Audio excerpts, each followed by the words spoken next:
Bonjour à tous, aujourd'hui on s'intéresse au brevet des collèges, donc c'est le sujet d'Asie du 18 juin 2024, on est sur l'exercice sur Scratch, et bien sûr on va aller regarder carrément sur le logiciel tout ça, comment ça marche, et donc on est parti. On rappelle, très important, l'orientation, quand on dit s'orienter à 90, c'est qu'on est ici vers la droite. Vous avez un script principal et un motif, ce motif va être utilisé dans tous les scripts de l'exercice, d'accord? Donc ce script principal, vous allez vous rendez à un endroit précis donc sur le dessin, on se rend vers la droite, on met le variable côté à 80 et on exécute le motif. Donc c'est le motif qu'il va falloir un petit peu regarder. Et donc on va répondre aux questions, mais tout d'abord regardez ce que ça donne sur Scratch. Ça donne ceci avec les jolies couleurs. Et donc j'ai exécuté, on a deux triangles. Alors la première question, à quelles coordonnées le lutin se positionne-t-il juste après avoir cliqué sur le drapeau vert? Donc quand on clique sur le drapeau vert, donc on exécute cette ligne qui est ici, d'accord? Donc on va aller moins 100 et 0. Donc on se déplace sur les coordonnées, donc très simple, il suffit de lire. Donc moins 100 et 0. Donc abscisse, moins 100, ordonnée 0. Maintenant on vous dit en prenant 1 cm pour 20 pas, représenter un petit peu ce qui se passe sur l'écran. Donc on part sur le drapeau. Donc on va à moins 100. Donc je vais me placer ici, voilà, donc c'est votre lutin, il est là au début, il va aller au début vers la droite. Donc la variable côté vaut 80, donc je vais stocker ça ici, côté égale 80, donc 80 pas, donc 80 pas, ça fait 4 cm. Dessiner en vraie grandeur la figure obtenue. Donc je suis sur motif, ici, stylo en position d'écriture, répété 3 fois, donc j'avance de 4 cm.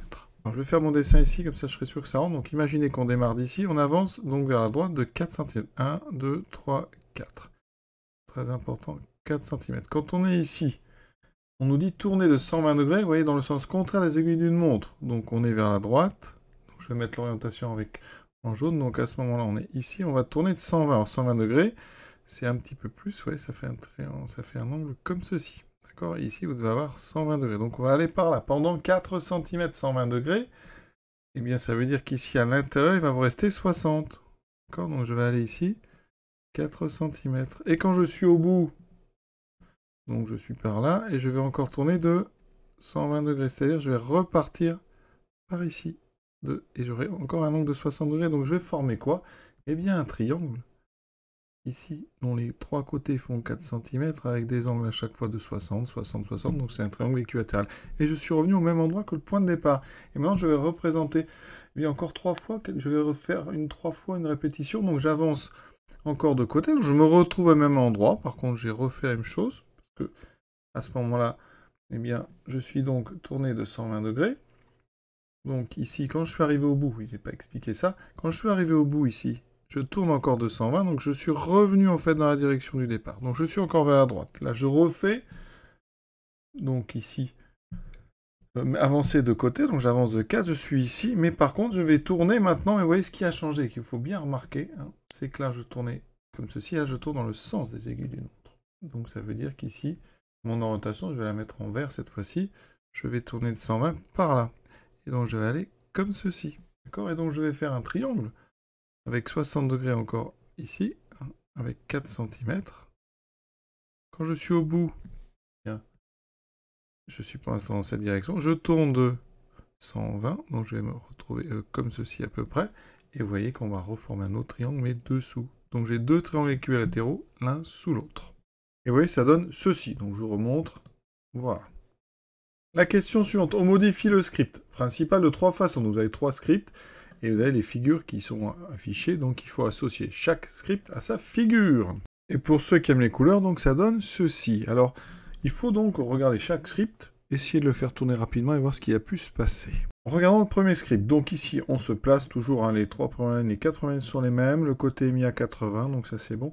Et on répète 3 fois. Alors là, on fait le motif 3 fois, mais à chaque fois, entre-temps, on avance de 100. Donc ça veut dire qu'on reconnaît notre premier motif. Vous voyez, c'était celui-ci. On a avancé ici, donc là, on reproduit 3 fois la même chose en avançant. Donc le script 1, c'est évidemment assez simplement, hein, c'est donc la figure ici B. Ensuite, le script 2. Donc, on répète 3 fois. Alors, motif, mais à chaque fois, entre chaque motif, on multiplie la longueur donc, des côtés du triangle par 1,2. Donc, ça fait des triangles plus gros.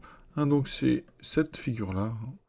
Ici, donc, vous avez une première partie triangle, et après, ça grossit, vous voyez. Donc, figure A, eh bien, va avec le script 2. Un croisement comme ceci. Maintenant, est-ce que le script 3 correspond à figure C? Eh bien, qu'est-ce qui se passe ici? On remarque donc que à chaque fois, quand on fait le motif, on tourne de 120. Il se trouve que le premier que vous tracez, c'est celui-ci. Donc en fait, ça se passe comme ça. Vous faites ça, ça, ça. Ensuite, vous revenez là, ça et ça. Quand vous arrivez là, vous voyez, on tourne de 120. Et donc la direction, eh bien, elle va partir par ici. Donc on était là, donc 120, on part par là. Et on va en fait tracer, alors je vais le mettre dans une autre couleur. Après, donc ici, partir par là, tracer celui-ci. Et donc ici, on finit. Et on revient là. Et on retourne de 120. Qui fait qu'on va être orienté par là. Et on va faire comme ceci. Alors dans un sens ou l'autre. Mais on obtient effectivement cette figure. Et donc, eh bien, figure C, elle va avec le script 3. Donc regardez ce script 3. Le voici. Ici, le script 2. Regardez. Voilà. Et l'autre, regardez. Voilà. Quatrième question, dans cette question, on s'intéresse au script 2. Donc, je l'ai mis ici uniquement. Combien de fois le bloc motif a-t-il été exécuté? Donc, c'est très très simple, vraiment. Hein.